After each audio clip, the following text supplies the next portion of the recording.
Well, I started off smuggling.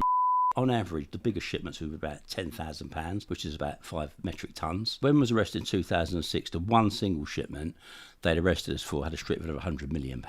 I changed my life in prison on the last sentence, and I made a conscious decision that I wasn't going to go down this road anymore. My choice, though, was to look at it and say, you know what, I can do more changing the system in a positive way than doing what I'm doing and destroying it. How much did the police confiscate off you? £1.3 million. What's going on, guys, and welcome back to the Blue Tick Show. Opposite me today, I've got Andrew Pritchard. Some call him the king of some call him the king of raves, and others call him the Joker. He's turned his life around, and we finally got him on the show here today to tell his story. Welcome to the show. Hi, how you doing? I'm all good. How are you? Yeah, not too bad. Listen, you've got more stories than probably all my guests put together. So we want to hear them all. I want to hear why you're known as king of raves, Joker, and I just want to know everything about you, pretty much. Okay. So without jumping into the nitty and gritty, let's hear about who you are, your upbringing, your family, because most people say it's their parents who turn them into who they are. Was that the case with you? No, far from it. Maybe it's the case now of the person I've become, which has taken, a number of years to become that person, but it certainly wasn't my parents who took me on a road, which was definitely a road what I would recommend anyone to go down, even though it has some incredibly exciting and glamorous parts of it. But at the end of the day, as I always say to young people, it will end in death, destruction and misery, because there is only one, way that can end up. But I'll take you through my life, actually, and sort of tell you how that started, because people we are today are the fabric of our family and, what's instilled in us usually. So my background, I was born to Mavis Pritchard. She was one of Windrush generation who came to England just after the Windrush arrived. In 48, Windrush arrived. She was here in 51. My father, East End boy from out of Hackney, working class, was a builder by trade. My mother and father, they met in about 54. My mother had been in a previous relationship. That was an abusive relationship with her husband, who came from Jamaica. They separated. My father met my mother. My dad was, for an East End guy, it was very strange at that time, because there was immigration, the Windrush immigration coming into London, which was obviously post-war, and immigrants were treated terribly badly. There was a lot of racism, stuff like that. My dad, he made friends with a lot of the West Indian community, so much so that one of his friends wanted to open a nightclub, which would have been the first kind of nightclub in London to play Caribbean music, which at the time was Mento. This was pre-Ska. And my dad knew the difficulties he was going to face, so he agreed to, step up as like a director into the company so they could get a dance license, Yeah. And that opened in Haringey, which is part of North London, small venue where they used to just play music and sell drinks illegally under the bar. And was it rough back then, Hackney? No, Haringey, Hackney, and you can understand this, that the East End has always had this kind of cloud over it, because a lot of, people brought up there, just as Docklands is, these were really working class places where people had it hard, it wasn't a privileged place, it was somewhere you had to be strong to survive. Yeah, definitely. But the general ethic was very, very hard working, and that's why immigrants coming to this country tend to always be their first settlement port of call. If you look at the Jewish community which arrived in the East End, post-war, you then saw the following from that was the West Indian community coming here. Then you had people coming over, and the Asian community arrived here. You've got a strong Kurdish community moving into the East End. So it's where people come through and settle. But you got to understand the vast majority are incredibly hardworking people, and they want the best for their kids because they've come from a situation where they're very little or nothing. Yeah. So they try the best for their children, and they've suffered the hardships, so to speak. So, pretty much so, it's rough and tumbles, yes. But if you going out your way and you want to kind of find that life, it's very easy to find it, because like everything, where places, aren't privileged, there are lots of people who will take advantage and Definitely. try to make their own way in life. So yes and no, the answer to that question is. For my parents, hardworking people, incredibly hardworking people. I had no reason to get involved in crime, and to be honest, I was quite a respectable child. I had to be, because West Indian mother meant instilling discipline. You couldn't talk to your parents or an adult full stop without referring to them as auntie or uncle. You get slapped around the back of the ears if you even thought about talking to an adult by their first name, or behaving in a disrespectful manner. It was just things that were installed in you as a kid. But it also instilled a lot of stuff as well. We grew and we understood what the understanding of family was, which is really misconcepted now with a lot of young kids who are getting groomed into gangs. They're given this belief of family. But back then, because we were in so fewer numbers, when we went to... Because babysitters used to be babysitting your uncle at our house. They'd drop you off there for the day, so you met all your cousins, your family, and even kids who were dropped off of colour, who weren't your relatives, were still referred to as your cousins. So when you went to school, if there was a problem, whoever it was, if you had colour, he was your cousin. Do you know what I mean? And we stuck together because there was few of us. It's sad to see how it's divided now. It really upsets me. Now everyone's against everyone. So important that why the work I do now, is to try to change that narrative and let them see the hardships that the others went through. So yeah, parents were incredibly hardworking. I started off a pretty decent kid. Where it all started to go wrong was my love for music. I was, I just had a natural gravitas to it. I don't know why. Maybe I inherited it. Perhaps I didn't. Perhaps I just fell to it for the area. Troublemaker at all in school? Not really. Jack the lad, obviously, at secondary school. Had, a group of friends. But never naughty, never getting in trouble, never... Not just funny, being a little shit. Basically, yeah. That's it. Going to all-boys school, Philip Magnus in King's Cross was like that. You had your friends, you messed around, you smoked cigarettes, you bunked off school occasionally.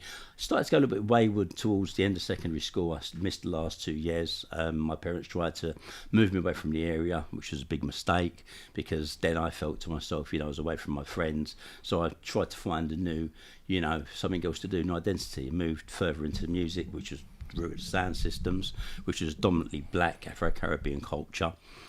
We set up a sound system. It was my first march into entrepreneurship. Yeah. Put on events. How old was you at this point? 16, Okay. So about this time I was putting on parties, illegal house raves. They were charging people admission, which of course was £3 at the time.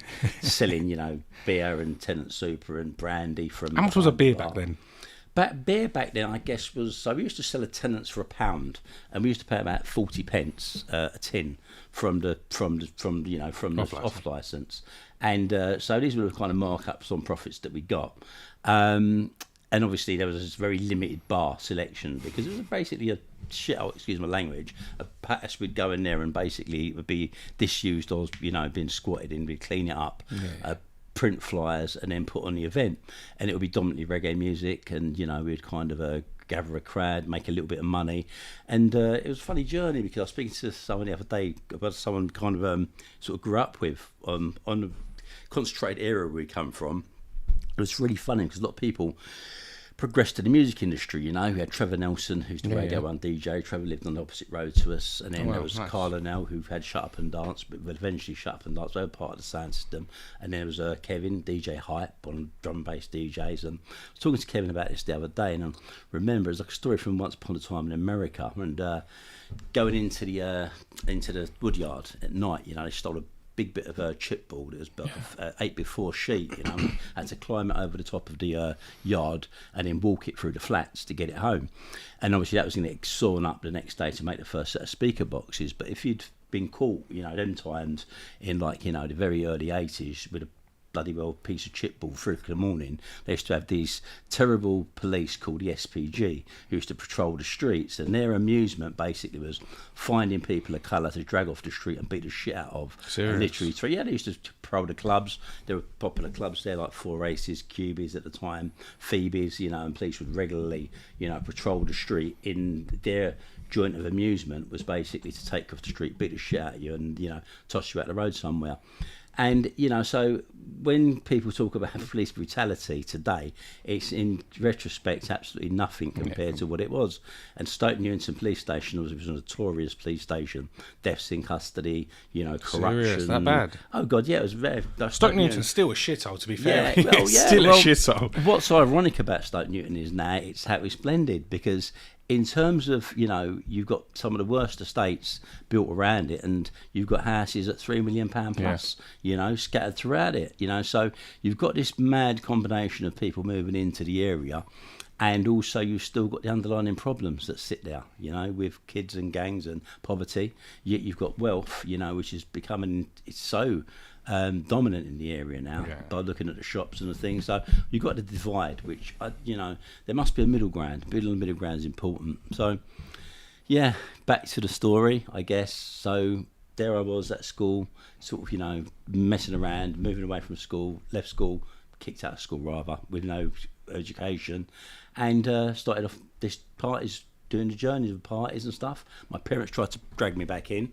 They used to, hard-working people bought properties. My dad was a builder. He'd renovate, and my mum would, they'd utilise those, rent those properties in these kind of areas, Hackney, Stoke Newington, around that borough.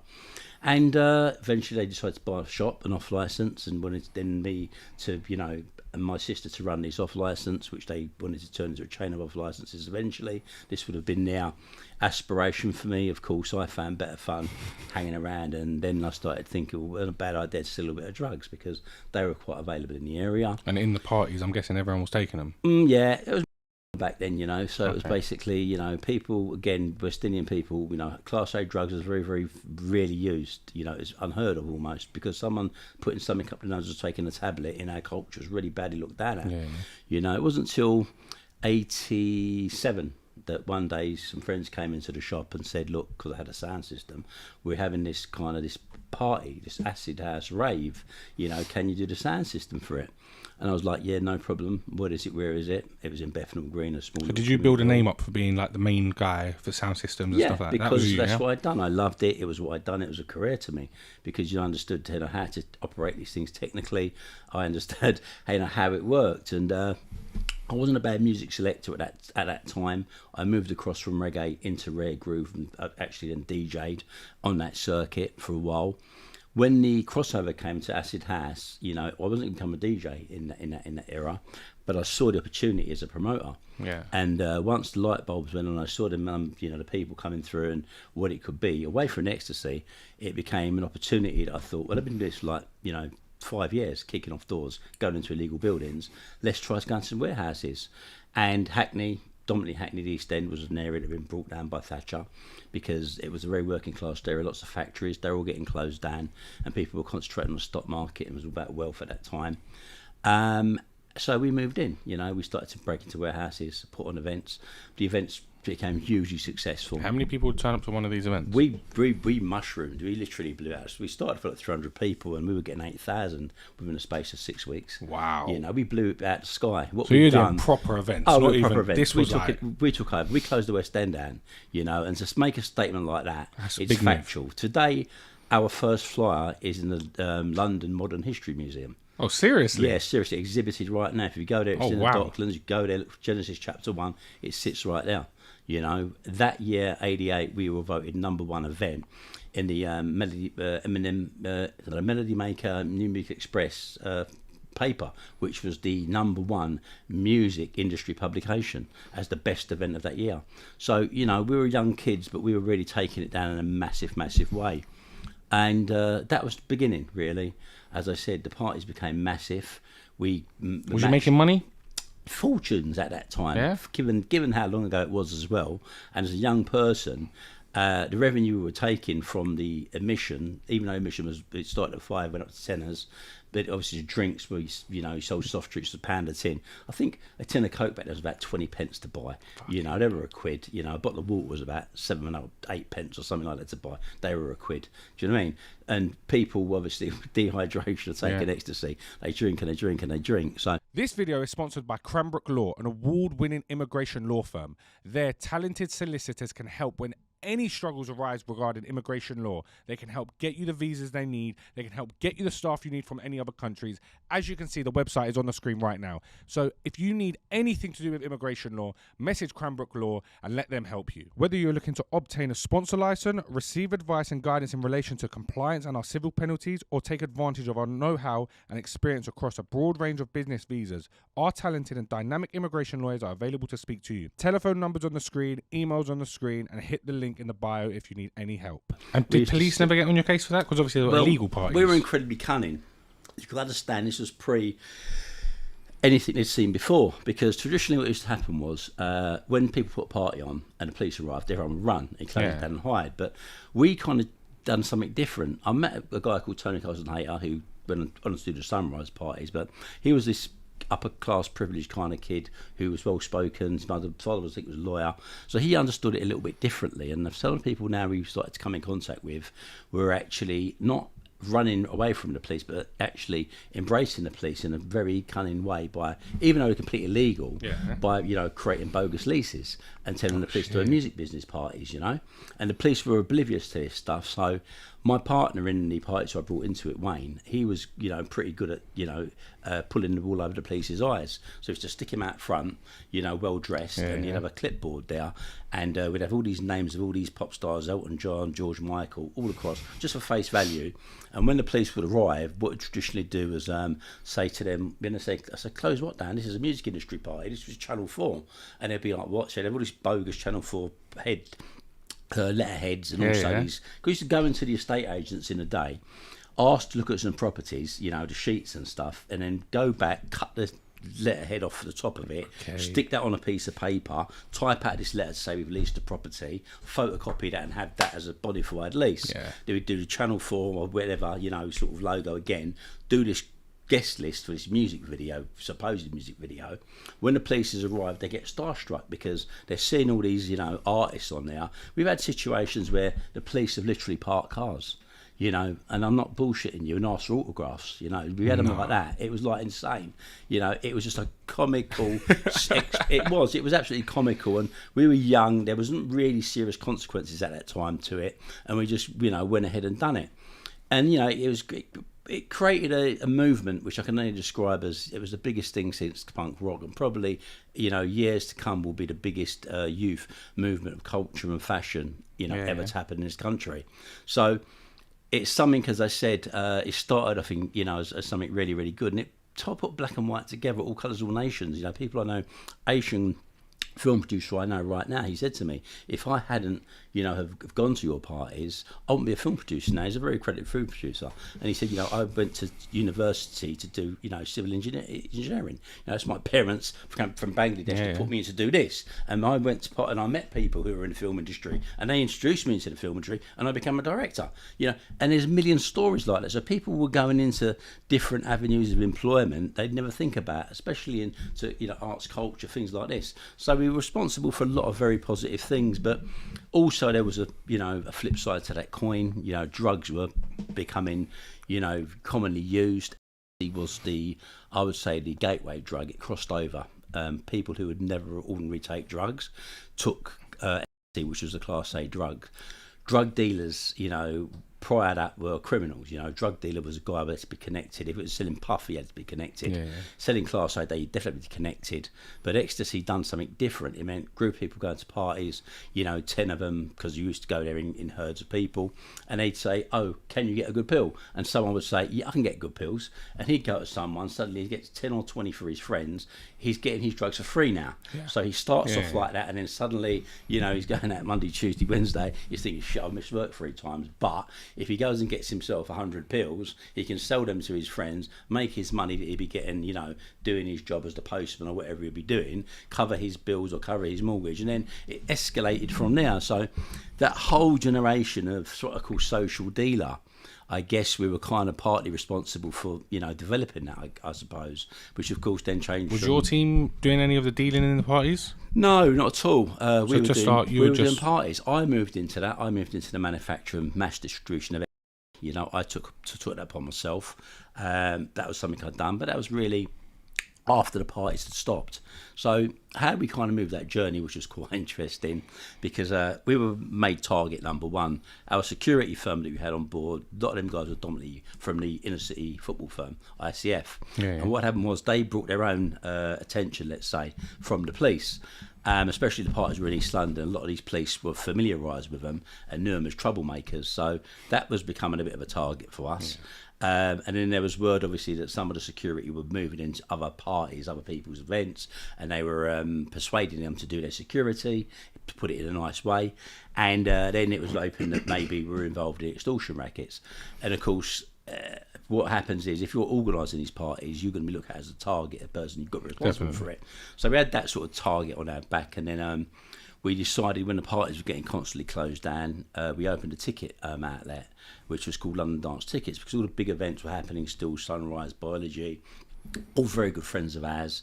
So we could obviously sell their tickets, which made complete sense. And you already had a following as well. Massive, yeah. Everyone knew who Genesis was. And then the ticket agency we opened was some people we knew, a car front they had, which was on Bow Church Lane, the Hunt Brothers, and obviously they became... the place was under surveillance for a long period of time, unbeknown to us. And what happened was we became prime targets, and there were bugs in our office. There was bugs in their office in the car front next door, and this huge police corruption case was being built up, and as organised crime thing was going on in the eyes of the police. And as I said, I kind of became one of these targets, and I'd got police coming through my door. One morning, basically, thank God I wasn't there, and they were investigating a couple of murders and some other sort of stuff, and it was just closing in a little bit too much for me, so I decided it was a good time to leave the country. Did you know what was going on at this point, obviously? How do you mean? When you was part of that, the brothers, you knew what was happening, right? Well, who knows what is happening, The police doesn't even know what's happening.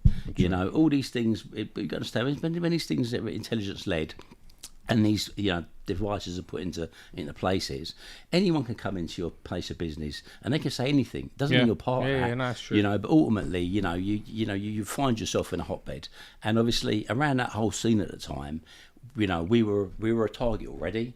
I think those particular group of people as well was also becoming quite a serious target at that time. They were coming up, on the on the radar of the police in a big way, and it was just a combination, basically, of a combustion of madness. But as I said, I decided to leave. Where did you go? I went to Jamaica. Nice. When I slipped to Paris, I stayed in Paris for about 3 months. Went from Paris, I slipped into Miami on false passport. I laid down low in Miami for about 4 months. Then I fell into Jamaica, where I had very, very good connections and very powerful contacts. And then I sort of sat back there. I had what you could call a bit of an, a wild life, I'd have to say. I was a young man enjoying myself. I ended up with 2 relationships. The first was with a daughter of a prominent politician. I have a son with her, who's my eldest boy. Unfortunately, our relationship was, wasn't going to work, and she unfortunately died of breast cancer when I was in prison. Sorry to hear. And my son that followed was with who I married. She was a Miss Jamaica World, and that was quite a, for someone who's supposed to keep in a really low profile. I was putting myself on the front page of the newspaper every single day in Jamaica, which wasn't really great. But when that sort of, again, the relationship sort of unfortunately didn't work out, and it kind of led me to have a lot of time on my hands, and I sort of took the decision to delve into smuggling.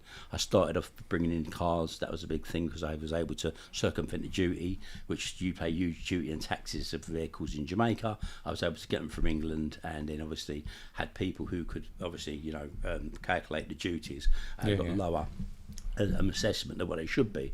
So I was making money from that, but what I was doing, I was building up contacts at the wharf. Build up contacts at the docks meant obviously I had access to the docks, and a family friend I describe as extended family, he was a senior member of the Eastern Caribbean cartel, and he kind of became aware of what I was starting to do, and he kind of just didn't want me to go on that road because he knew I'd probably end up dead. Because you're building a bit of a name. Walking into that direction, you have to do it. So he took me under the wing and said, look, you're going to end up dead here because you don't know what you're doing. You're playing a very dangerous game. What I'm going to do is, I'm retired, but I'm going to allow you to, to access to some people. And he did. allowed me to access that gateway. That gave me complete control into the docks, to the airports, and also, people abroad in South America and in the Caribbean. So that network I tapped into, and I started to use it to my full advantage. And what was you smuggling? Well, I started off smuggling. Was obviously, the drug of choice, and we had multiple methods of getting it here. We had people that I knew had worked at the market, Spitalfields, which was a very popular place to be because all perishable goods come through there, come from every country in the world. So it meant we could, circumvent most of those companies that were down now. And of course, being perishable goods, that has to get cleared straight away, otherwise they'll perish at the docks. So we had a great system, with clearing stuff. That started with how much we're talking? We're talking about, well, we used to describe it in pounds because it was not a metric system, you see. So like 2.2 pounds is a kilo. So we smuggle it, on average, the biggest shipments were about £10,000, which is about 5 metric tons. Wow. So very proportionate sizes of stuff. And so let's cut the bullshit. You're doing big amounts of weed. No, we played at the very highest level there was. Yeah. It wasn't a game anymore. This was serious business. And and then obviously that moved into other drugs, Class A drugs, coming across from South America, and it became a very big business. And eventually, we were making lots of money. We had opportunity, so we were able to actually get a team of corrupt customs officers, on the payroll. Serious? And that changed the game because it meant we no longer had to circumvent the shipments. We could actually send it direct, pay them off and clear them, anywhere in the world. So we were, we could put an elephant on a container and get it cleared. Literally. Do you know what I mean? So literally. So that was obviously the gateway to hell, because when you're playing at that level, it then means that obviously you're being noticed by the DEA, Nothing by can stop you as Interpol, well. by Metro, by international law enforcement, not just customs and excise, not just the regular police or drug squad. Or you've got everyone watching you. Everyone globally is watching you. So it was a matter of time before there was going to be some sort of problem or issue with And that. how long was you at this for? How long was you deep involved in this for? I felt I had at least, I would say, from about 1996 solidly to 2006, when I was arrested for half a ton of cocaine. 10 years. 10 years. Yeah, clear 10 years. So question, you can answer it if you want, but street value, how much would you say you smuggled in total? Street value, because there's always someone times must describe the figure to me and turn around and they calculated a value. I think they calculated a value of a kilo of £100,000, and I was like, what street do you sell those on? Because I really wish I knew. I wish I knew. Because I'll be on that street. If I knew, right? But let's put it like this. It's very, very hard to put a figure on it, but when I was arrested in 2006, the one single shipment they'd arrested us for had a street value of £100 million. And that was for the... That was for a consignment of just 500 kilos, which they seized. But there was additional seizure made in Venezuela of 300 sealed to the bottom of a container, with an additional 300 when the army went and realised the floor was a little bit kind of newly laid concrete, and they found another 350 kilos ready to go in that one. So there was about a ton of in total they got, but 500 kilos they managed to seize on the floor here. It's a lot of coke.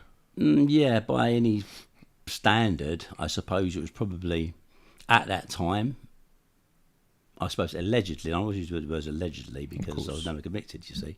I suppose if you put it on the basis, if you were getting a ton of, let's say on average a month, okay, it's 12 months a year.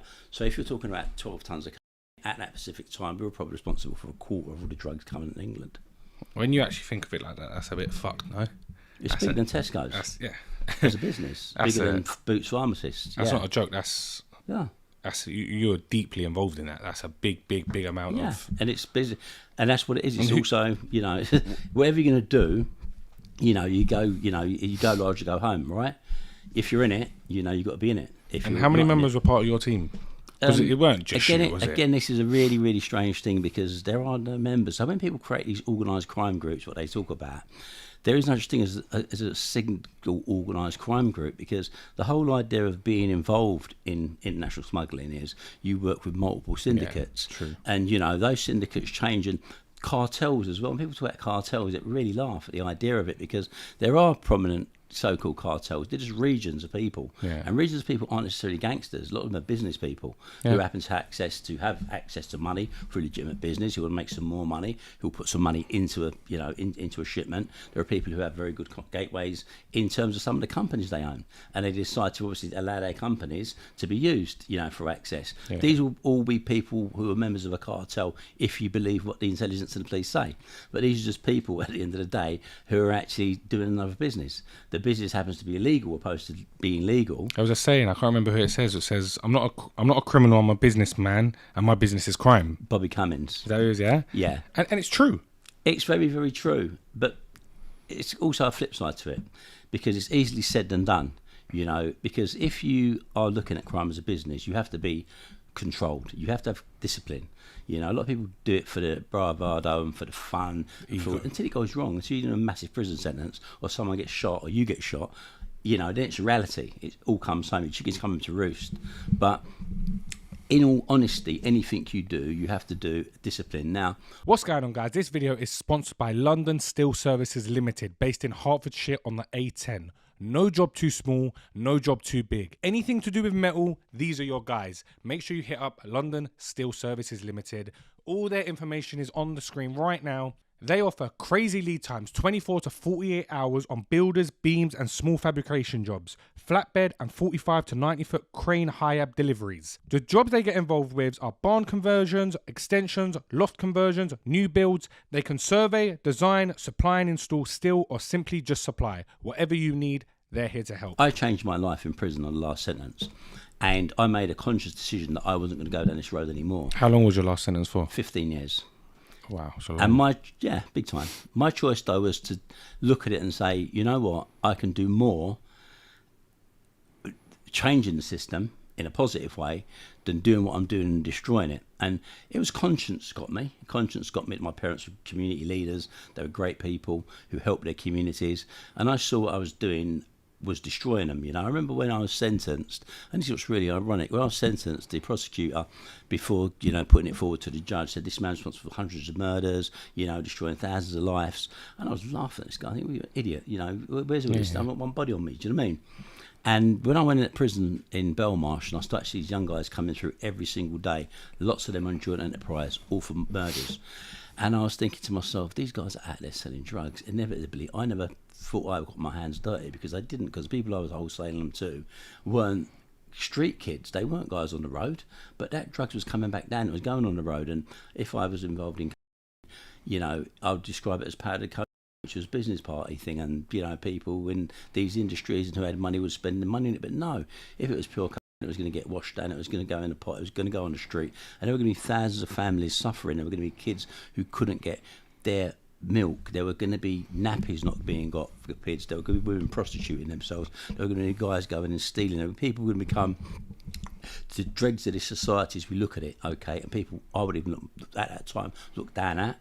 And I was as a cause for that, but I couldn't see that I was the because you're problem, involved in that circle. Because you're involved in it, and until you take it, you accept it, and no one accepts it. I was in the Whitemore, which is life as prison. I don't know. We had like 2,000 years of sentences, in 40 cells. If you start calculating prison time, and it was the reality was everyone is innocent. No one's done a murder. No one's committed crime. It's like everyone's telling themselves they ain't done it.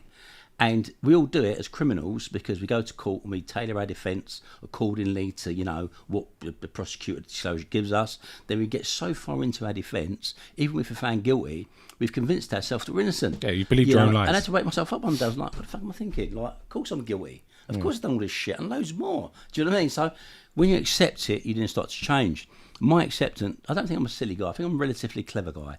And I look at things, what is the practicality, what is the outcome, what can be achieved? And I realise that in any study, 10,000 hours of learning makes you an expert in a field, okay? Now, if I'm going to spend 24 hours a day in prison, it means 10 hours a day minimum, I can take in my surroundings and understand, learn what's going on. Yeah. And I figured if I can get 10,000 hours of understanding the prison system, I can become an expert in that field, which is just over 3 years. So if there's 365 days in a year, you're talking about 3,650 learning hours. In 3 years, you're going to have 11,000 hours. So I spent 3 years conditioned myself to move through the systems, which was Category A, Category B, Category C, Category D, which meant I went through every system in the prison system that exists in this country today, and worked in different departments, from the resettlement with prospects, from activity hub to know what workplace people are going to get. I become a listener to understand the safe custody unit worked, and I looked at all the placements there were, because I knew I'd come out, and I looked at a multi-billion pound industry, and I thought to myself, I'm doing this. I'm going to set up a charity the day I come out of prison. I'm going to fix some of these problems with common sense solutions. I'm going to employ people who are coming out of jail like me with lived experience, and I'm going to eventually, in 10 years, have the biggest charity in the criminal justice system. And that was my mindset, At the end of the day, one thing I will say was, even though no matter what you done was crime, as in importing, exporting, whatever it is, you had to be smart to do that. And now you're using your brain in a positive way. I think the results are there. Do you know what I mean? As in what you've done already, from what you're saying, it's going to be one of the biggest charity. It's there. It's simple, and it's simple. The worst thing is, and this is what I try to instill in young people as well. So what we do as a charity and organisation, we offer opportunity.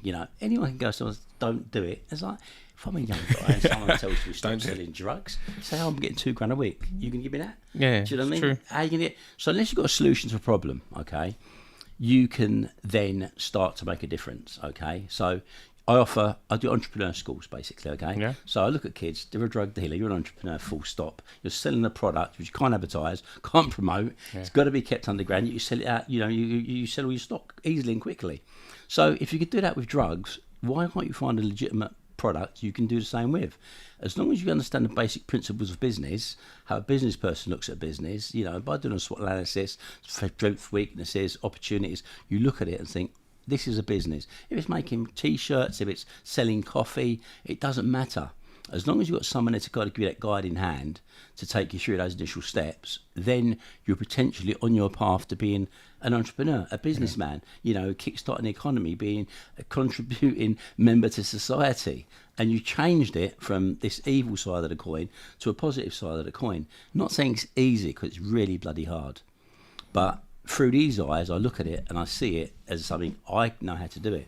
So that, that formula that you've got, you can just bottle it and give it to people to do, and it works. But you went from earning, let's just say, millions. I don't know how many millions you were making, but you was making millions. You're turning over hundreds of millions in that game.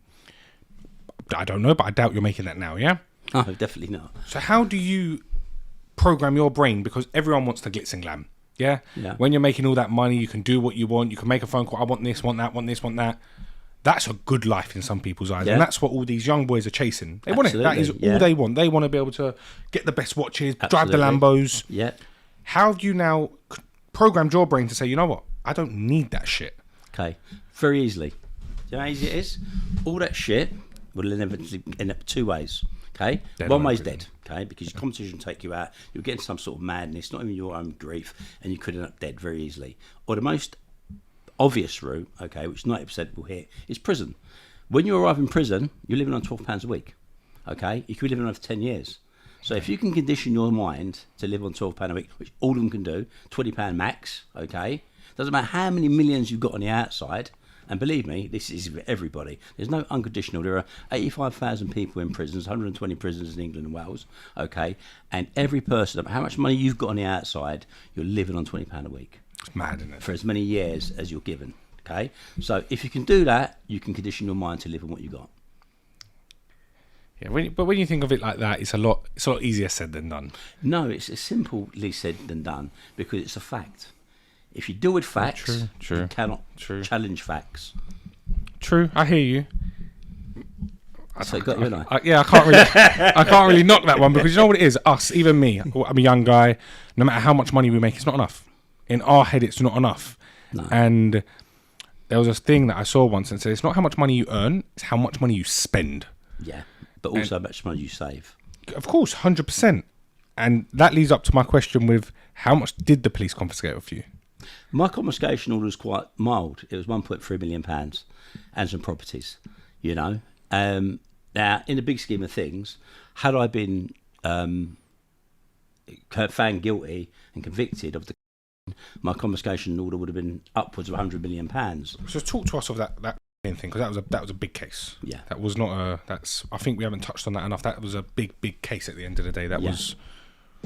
People made movie of it, no? Yeah. At the time, it was the biggest drugs seizure in central in London. Full stop.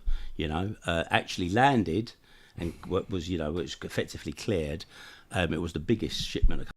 Did the police allow that to get cleared?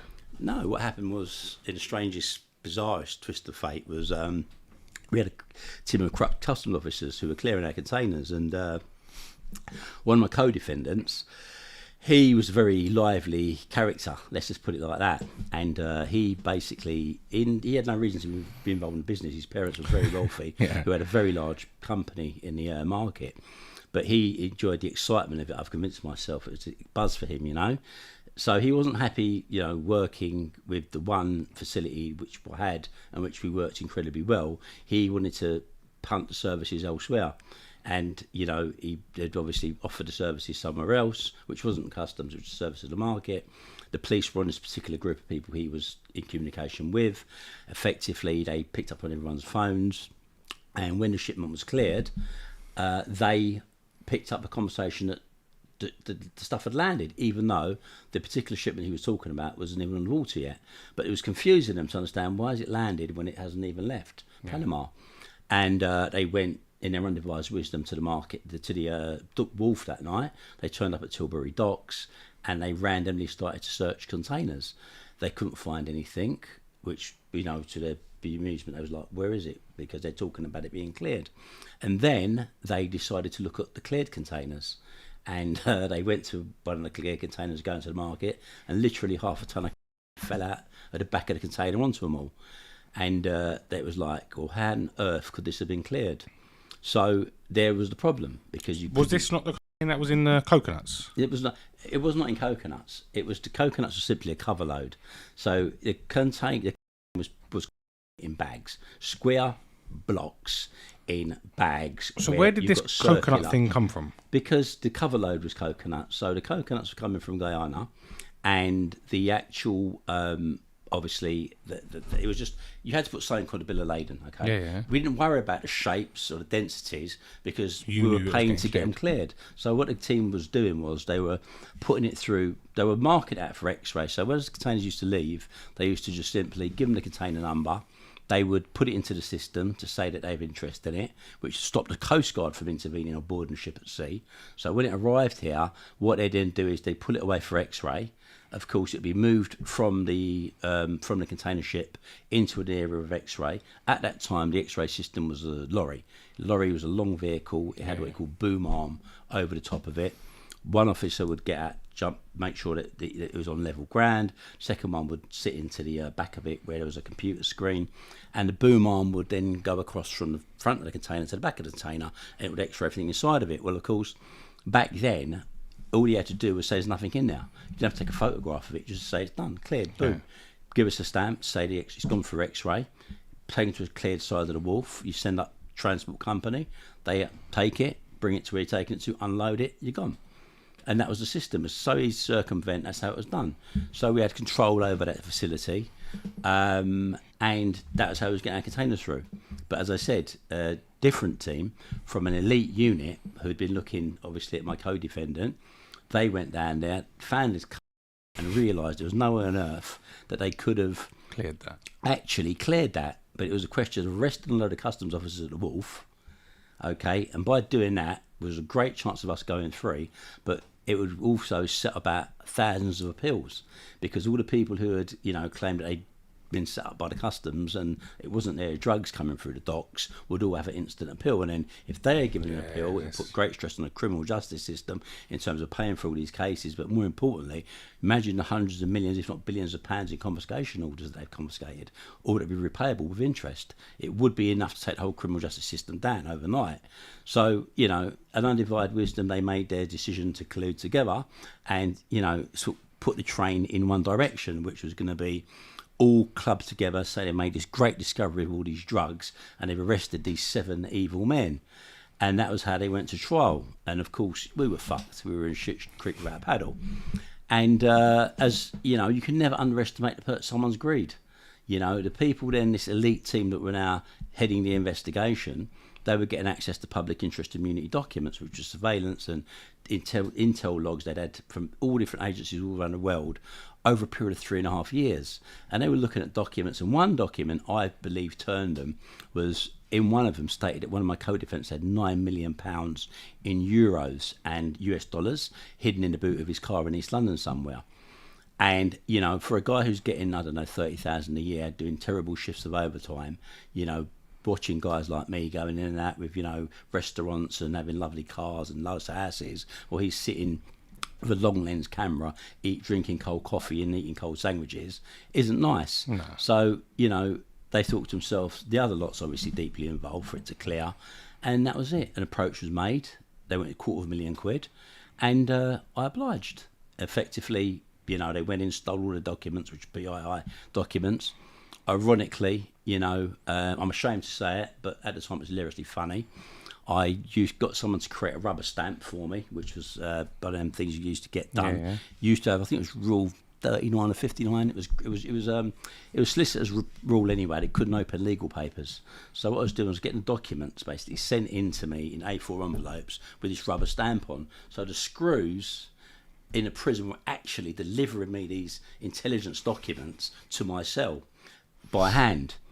And what was so funny was, particularly two officers I used to read couldn't stand their guts.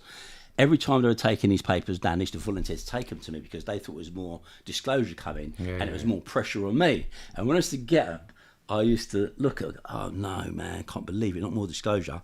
And they'd be smiling and laughing. I'd take the cell, piss myself laughing when I went back into the cell, break them open. And it was funny because at that time at Wandsworth, to piss me off, what they'd done was they moved me away from my co-defendants where we were on B wing, I got A wing, right, because I was very troublesome with the officers. And I've come back to the cell one day, who's sitting in the cell? Henry Freegart. This is the guy they made a film about the other day called Rogue Agent. Yeah. He's pretending to be MI5 agent. Huge story, basically. And he tricked all these people, you know, these women, told him he was working for the MI5. And, you know, it's an amazing story. You can see the film, it's on Netflix at the moment, you know. And when I was like, what the fuck? But then, because he studied so much and made himself this fantasy MI5 agent, when his documents come through, he was the perfect person to help me tailor the defence. Because, of course, we had to be able to put something, you know, into place. And there it was, I had my defence, you know. And what was your defence? Cigars. I said I was smuggling cigars. You know, because, of course, I'd spent a lot of time in Cuba. I knew the price of Cohibas, cigars of such kinds. And, of course, what the police done was, rather than probably letting the go through, because I was terrified if corruption was already involved in the case that we could maybe access to the cocaine as we've got on the street. They went with, while the shift wasn't on, got loads of blocks of wood, probably scaffolding boards I presume, sawed them into, you know, blocks of this size, wrapped them all up in masking tape and put them in bags. So when you see the photographs, they, you know, these bags come out as square blocks like that. So to any sensible thinking person, they look just like a box of Cuban cigars. And of course, how would I know if they're coming in a sealed bag and I don't actually touch them or have contact with them? Equally, you know, if you smuggle cigars, if they're counterfeit cigars, you would need customs because obviously you're evading, you know, duty and excise. You're bringing in counterfeit goods. And you got away with that case? Yeah, everyone did. Whose was the then? Well, it wasn't mine, was it? But what was your defence? They just must have been the customs. Fuck. Listen, fair enough. Fair enough. And in the police's head, they thought, yeah, you fucking smart fucker. Exactly did, yeah. Exactly right. And fair play to them. Yeah, you know, I've been playing this game for 20 years, you know, having them outside warehouses from the age of 20 years old, parking people's cars, you know, doing shit like that. You know, eventually it was embarrassment. It was a great embarrassment. I was an embarrassment to British law enforcement. I was embarrassing them. This guy, you know, comes from nowhere, particularly being mixed race wasn't going to be a great ticket for him. Do you know what I mean? And doing all this shit real. And just getting away with it, you know, eventually, you know, it had to stop. And it pisses them off as well. And it pisses them off. But look, you know, I'm not going to be that person that's saying, you know what, anti-police, because I was anti-police. But at the end of the day, you've got to have police to have some sort of law and order. in any society. Because if something happens, you know, someone breaks into the biggest criminal's house or, you know, does any kind of shit, yeah, he's not going for the local crackhead to fix the problem. You could phone the police and say, listen, fucking this bit stole my car. Yeah. Okay? All right, exception, you might try to do it on your own. Okay? But this reality of I mean, we've all done it on our own. As well, Yeah, for real. But in this reality, 99% of people, Phone when they get police. to a certain level in their life, they think to themselves, to go and deal with that person or that individual, it's more It's not headache worth than it. it's Yeah, worth. it's not worth it. Do you know what I mean? And that's the reality of it, you know. So, how I see it, my head was in a different space. You know, I was a guy that I went too far. You know, I didn't know when to stop. There is a limit, but if you don't understand that what you're causing, the damage. So, starting off, I saw no damage in what I was doing. But as it got on, you know, I still didn't see the damage. But maybe I did. Maybe I was conscious of it. Maybe I didn't accept it. But the word conscience is the big one. When your conscience becomes your guide, you take conscience on board. There's only so many things you can do, and feel comfortable doing them. But you lot were importing a lot. Well, allegedly importing a lot. Yeah, yeah. It's very, very hard to actually take a step back and think, fuck No, me. it's impossible because also your contacts abroad, you're making them hundreds of millions of pounds. You know, they will send you as much as you want because why wouldn't they? Of course. You know, you've got access. You've got, you know, people want to sell this stuff. You're making a lot of people rich. You know, you're making a lot of people rich. You know, guys who are getting opportunities to, you know, you supply them. You know, they're coming up suddenly. They're coming up from a little crappy car into a Bentley. They're coming up into a little council flat, into a 6-bedroom house. Yeah. You know, Big- so you're big making money lots of you're people making. rich here. And You it know, wasn't like you're doing small amounts. You're doing tons. Tons, so yeah. people are Metric getting tons. people are becoming multi millionaires. Yeah. So no one's going to tell you to slow down. no, They're going to tell you, let's do more. Encourage you. Come, let's keep going. Yeah. Instead of a ton a month, let's do 2 ton. Yeah. Let's do 3 ton. Yeah. Yeah. But when you was in prison, that all changed. Well, yeah, my eyes opened and stuff. So What was first, what was the big? What was the 15 years for? okay, so 15 years was for a small amount of which A I was small amount? a small amount, 6 kilos. Okay, What, 15 years. 15 years, For incredible. Well, I'll tell you something else, which is completely the maddest thing. If ever there's a story to come around and change your life, this is it. So I got 15 years for what should have been a 6-year sentence. Okay, anyway, that was the first, obviously, hard tablet.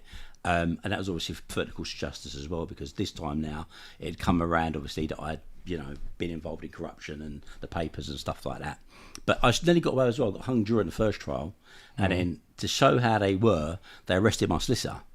You know, it's insane. So the levels they were going to, what they was basically saying was, you know, the gloves are off. You know, anyone that fucks with this guy or represents this guy, We're fucking you know, we're going to fuck you up.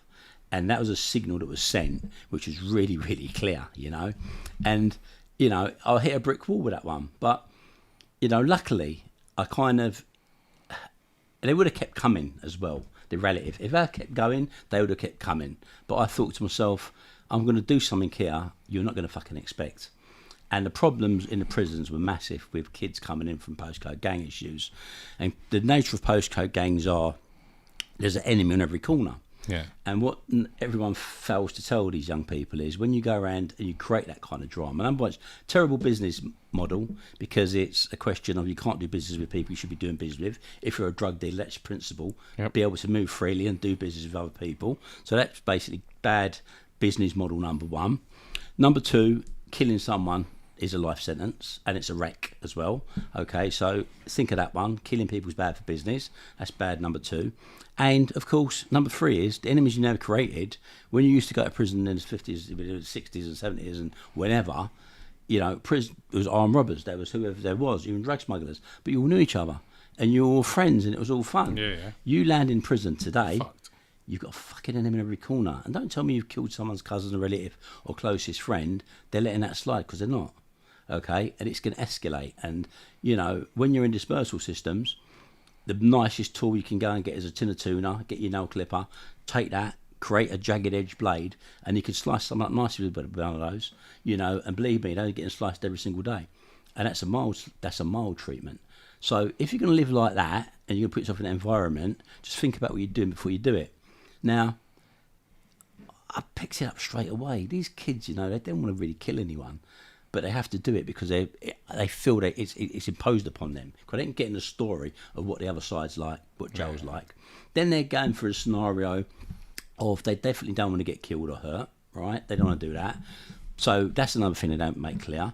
Then, of course, the other one is they don't want to spend the rest of their life in prison. No one does. Because no one does, right? So when you've got those three things which create combustion, what do? First thing is fear. They feel fear. And this is where you have to try to change that. And the change in that narrative is, okay, I said to the safe custody governor, because I was getting sick of it, listen, every second we're getting closed down here, right? Every minute, and you're a category prisoner. Last thing you want is to be locked up in your cell constantly because the kids are fighting, the activities are closed down. And now the guards are getting injured in the issues, so they're now starting to look at it differently. And me and a friend of mine who's double A category prisoner, actually, he just come out of uni, he'd done 13 years in now. He had basically said the same thing as me. We were older guys. Let's see if we can get in here as a safe custody officer. Some of these younger guys who are in there, we knew them. We knew who they are, and knew their parents, okay? Yeah. But these guys doing 30, 40-year recs for 2-3 murders in that gangland kind of postcode madness. So we drew out some guys, some really good guys as well, to be honest with you, and brought about mentoring skills. I brought in a friend who I'd worked with on the outside when I set up a foundation prior to that. And we brought in, basically instilled certain things, conflict resolution, basic common sense stuff, had them go down in the first night centre, identified the young people who were coming in with quite gang nominals. They wouldn't say it to the officer because they're frightened to go to court. That's aggravating fact, it's going to be more time. So they'd say what they were part of a gang. That would be kept privately, wouldn't go to security, but we'd get them transferred to a different wing. They didn't have conflict, and then we'd basically get 2 guys from the areas who were dominant in the prison to basically squash the beef. When we done that, the incentive was an extra gym session, little bits and pieces. Peacock's gym came in with us. The guys Martin and Tony, got quite good lived experience, and they had access to a lot of good people as well, who would come in and speak and stuff like that. And the course itself was a success, but that was my inroad to how I could get courses into prisons.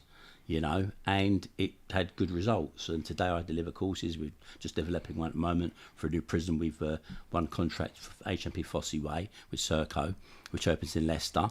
And that's the road. I've called to go back to Whitemore to help with their young adult wing. So that's a complete 360 turnaround, making a living out of, the criminal justice system where I spent time, and being able to help people is a great thing because you can help people. Everyone's got a friend that goes to prison. Of course, everyone does. If you don't know someone who's not gone to prison, then they're lying to you. Completely. So, But to finish off the story with the 6 kilos. Yeah, so basically, long story short, I got talked into something with someone. He had been a police magnet for a period of time. Obviously, he had a whole string of people he'd be getting arrested. Yeah. He came to me, was broke, needed some money, asked me, to do something. I could have said no, but of course, me being so, I'd never say no. So I said, not a problem, arranged something to happen. I wasn't going nowhere near it, but then, of course, only the day of the event, he was like, can you please come with me? So I was like, I just can't leave it hanging in the air at such short notice. I said, okay, not a problem. If you pick it up and I'll drive behind you. Now, not a good idea to be following behind a vehicle with drugs in it. But I said, this is going to be the deal. If you've got the stuff, what you can do is police turn up, which they could at any time. And I didn't know he was being followed around by the police and what he was doing with them. But I said, I'm going to So was he an informant? It was, I don't know, the word informant's a big word to throw around. I think he was a conscious informant. I think he knew he was getting everyone arrested. You wouldn't have known you weren't getting people arrested, okay? And he was pulled in at one stage, which was a statement was never revealed what was said. But the relevant is he was just probably happy getting people arrested, taking their drugs, no one's paying back their money, and carrying on going on that path. And there are lots of people that do that shit. Yeah. Do you know what I mean? Anyway, at the grand finale on the day, long story short, driving back, following him, bang, police car did arrive out of nowhere. So I done what I was doing. I took the police car out the road. And of course, me taking the police car out the road, 3 months, 4 months maximum, I would deal with that. This moron decides to pull up in the lane with 6 kilos of coke in the back seat. Yeah. And then, of course, everyone's arrested. Fuck's the point of you taking him out the road then? No point whatsoever. I could have stayed at home in luxury my ass. But you do these things because you sign up for it. And you know what you're doing, okay? You're in the game, but you know to what level you're doing it. But obviously, if you're running with soldiers, you've got to trust them, what they're doing. And if they're driving, they take off with the thing because you'll put your liberty 100%. at risk. Anyway, that happened. But then what really twisted the term was basically when he went to court, he said he was under duress. Yeah, so that was pretty much the fucking, that was nail in the coffin, wasn't it? And the police loved the idea of me, having someone under duress. So they just throw the book straight at you. Yeah, absolutely. But the mad thing was, as I said, all right, got sentenced, got my time, fair enough, deal with that. But something absolutely mad happened a few months ago. I was invited to recently, Yeah, recently, about 3 months ago it happened. I was invited to the Old Bailey for this knife crime convention. And the Knife Crime Convention basically is a really, very good event the Metropolitan Police put on, and they have a load of kids from the PRU, People Referral Unit. They sit in what is the jury gallery, and they have people speak. They had a barrister on there. She was fabulous. She was a QC. There was a lot of murder cases. She had it very hard. Grew up in the East End. Casey now. Single mother. Huh? Casey now. Casey. Casey, Casey. It's not Casey no more, isn't it? Yeah. I get confused about stuff easily, yeah. So she was speaking about, how bad it is and what's going to start happening. They're giving 30-year ex, kids are going into prison, and they're actually thinking, I can do 30 years because I'm 20 now, I'll be 50 when I get out. That's a long stretch. They're going to make 50-year ex. That's what's coming. I'm telling you now. I promise you this. In the next 2 years, if it continues, they're going to be giving out 50-year ex on murder. I promise you that. And how long do you do with that? It's free 50 years. 50 years before your first tariff. If you get a wreck, a recommended sentence is the minimum you do before your first chance of parole. You don't even get your first parole. Raw. So just know that's what you're doing. Okay? Full 50 years. Full 50 years, plain. But do you know what I say as well? Yeah, I think that problems happen when they start doing that. Because it's a deterrent, yes. One part is a deterrent, I'm going to get 50 years. Fuck that.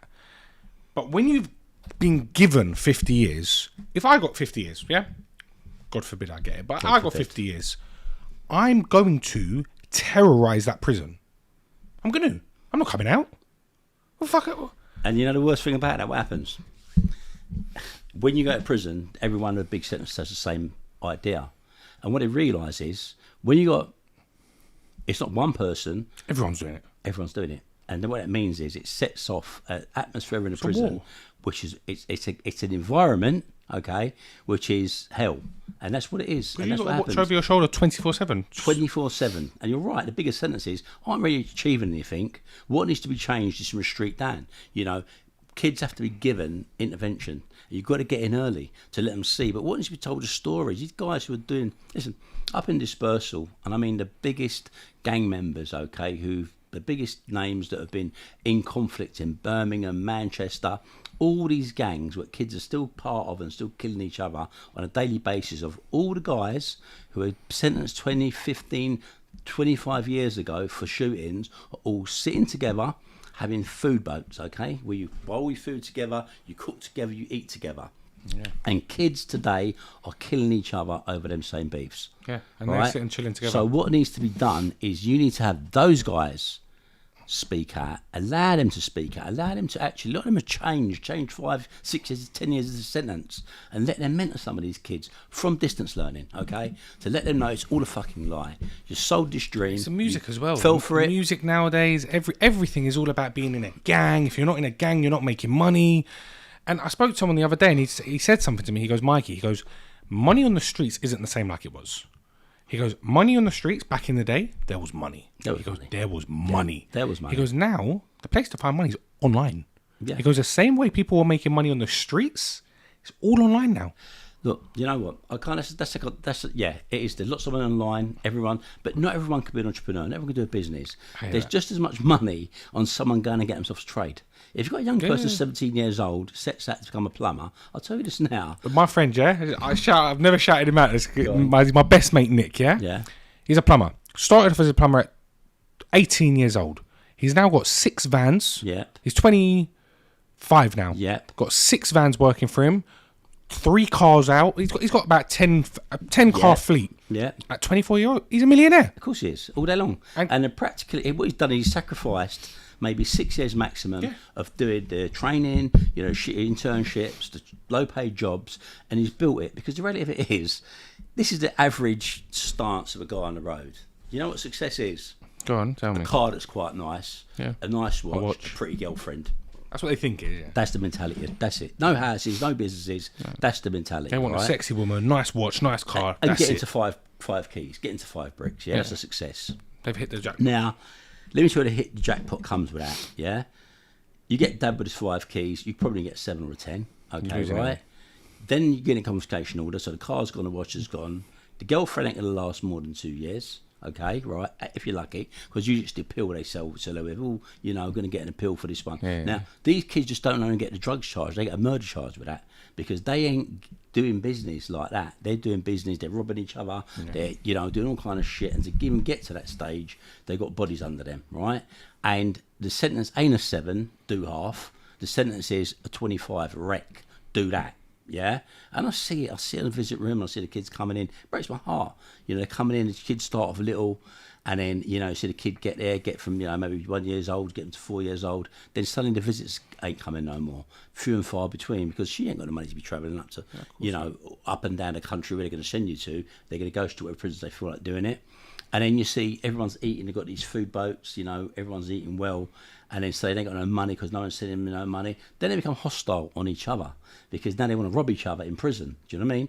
And then you've got an environment now of what can I describe as a hell on earth. Now, if you knew this before you pulled that trigger, before you'd done that move, you should have thought about that. My profession was we take calculated risks, okay? And it comes with the territory. I knew what I'd done. I signed up for that, yeah? I take the consequences of what I do, what I've done. People can't take the consequences because the price they're paying is too great. But just know, when you've done something, it's clear mark, it's up there, sentencing guidelines, they're there. They're plain and simple. So before you do it, think about what the consequences is going to be. And back to the story with the Old Bailey. So I went to this event. Sorry, I was sitting there and someone said to me, Andrew, that judge keeps staring at you. And I'm like, what? Because you had a judge there who's off thing, he hasn't got the wig on, the gown, right? And you've got this barrister talking about this thing, this physician, this surgeon guy, brilliant. He was number 1 in the country. He showed all these pictures of knife wounds, gun wounds, horrendous it was. And you had, various people talking, A mother who lost her son, which was terrible, he's still at school, and she got to get the knock at the door from the police. Wow. And then when she went there, it was for a surgery, he died. Horrible experience. And I absorbed it, I took it all in. And the person goes, that judge just keeps staring at you constantly. When it finished, after they thanked everyone for attending, and they said, we'd like to thank Judge Katz for staying on. And I was like, fuck, he gave me 15 years. So what I'd done was, at the end of it, I thought, how am I going to deal with this one? This is really strange. And I waited till the kids left the witness gallery, and I walked up, the jury gallery. I walked up through there, and at the Old Bailey courtroom one, there are 4 large chairs. It's a slim gangway, and then obviously you've got the back where he enters his chambers. As I walked round, and as he was walking through towards his chambers, I walked out and I stood right in front of him, and I gave him my card, and he looked, and I looked at him like that, and he took my card. He goes, you don't remember me, do you? And of course, I'm in his space, and I'm in a safe which is safe for him. Yeah. And it's a space basically which it's a space that it's about reform, it's about, changing people's lives. So his consideration immediately is, I've got to be someone either that the police is invited along, or a charity, or someone speaking, or a barrister. I have to be someone in that space. And he goes, no, I don't, with a big smile on his face, So you said to him, you don't remember me? Don't remember me. And he's like, no, he said, I can't. I said, you gave me 15 years. And his face absolutely dropped. He was like, fuck. And he goes, what's your name? I said, Pritchard. He goes, oh my God. He says, of course I remember you. And he goes, your name keeps coming up. Now I know why, because what happens is certain kinds of people, when you get sentenced, when you're released, they have to make the judges aware, just in case you're that kind of person. Yeah, it goes back and does something to them, right? So you do. So all your failed for always revisited maybe once a year, right? Anyway, he goes, I'm so sorry. He goes, I really, he said, sorry, I apologise for giving you a sentence like that. So I paused and I said to him, and I laughed and said, well, why did you? Because that's a great question. Why did you then? And he was like, look, sometimes the powers that be. So I was told to get that sentence, okay, from higher powers than him, okay? Wow. And he was then expecting another reaction from me, especially telling me that. And I said, no. I said, thank you for giving me that sentence, because you changed my life. And he was like that. I goes, no, thank you. I said, I'm here today, not in handcuffs, in the fucking dock. I'm here today talking to young people why you shouldn't sign up to this life. Okay, anyway, I went back and I was in shock to put this chat. It was like closure for me because I had my power back.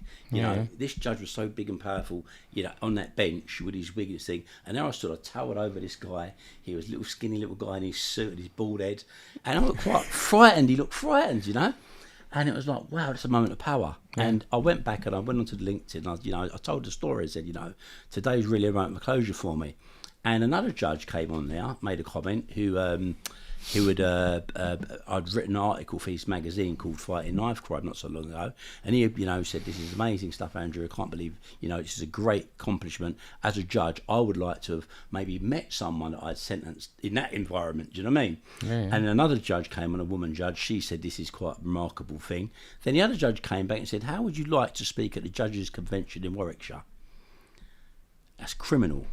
Or a branded criminal. Let's get it right here. Right, 35 years. The system has one rule: keep organised criminals away from judges.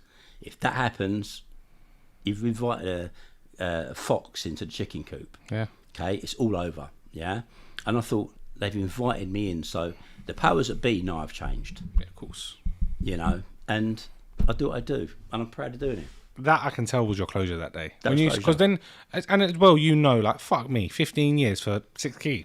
It's a bit much. Like, do you know what I mean? Yeah. Well, what can you say? Do you know what?